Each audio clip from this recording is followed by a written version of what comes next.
Madame, monsieur, bonjour. Dans cette vidéo, nous allons vous expliquer la méthode des 4V à travers les prises de mesure nécessaires à faire. Et pour cette vidéo, nous allons travailler sur cette Volvo V60.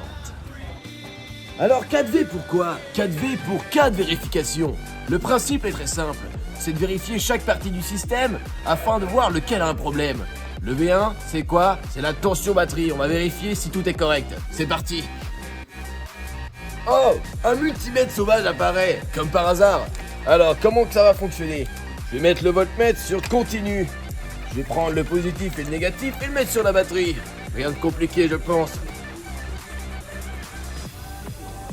Après vérification, j'ai bien 12,3 volts. Tout est parfait.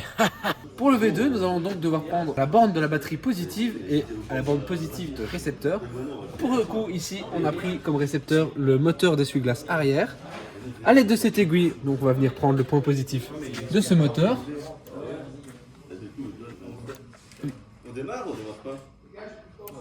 Voilà. Ensuite, nous allons venir vérifier sur le multimètre. Nous avons 0,022, ce qui est correct.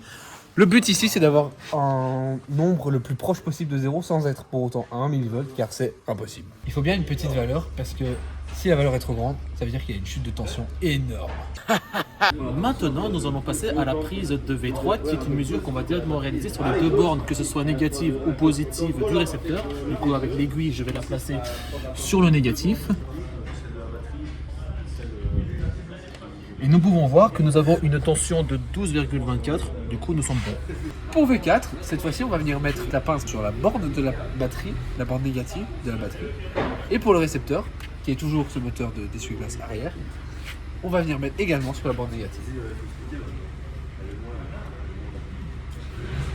Voici. Ensuite, allez voir. On regarde sur le multimètre. Ici, nous sommes à 0,022. Ce qui signifie qu'on est très proche de 0, sans être pour autant un millivolt, comme on l'a expliqué. Donc, c'est bon.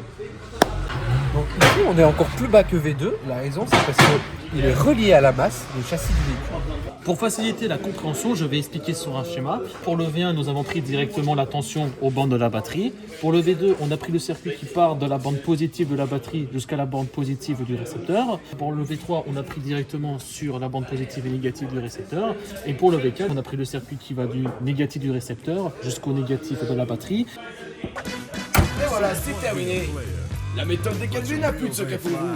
Je remercie mes deux collaborateurs, Cipolla Massimo à la caméra et Jérôme Bastien, c'est mon pote. On remercie également Dylan Malaise, notre directeur d'écurie. Je vous dis à la prochaine les loulous, ciao. Damn right.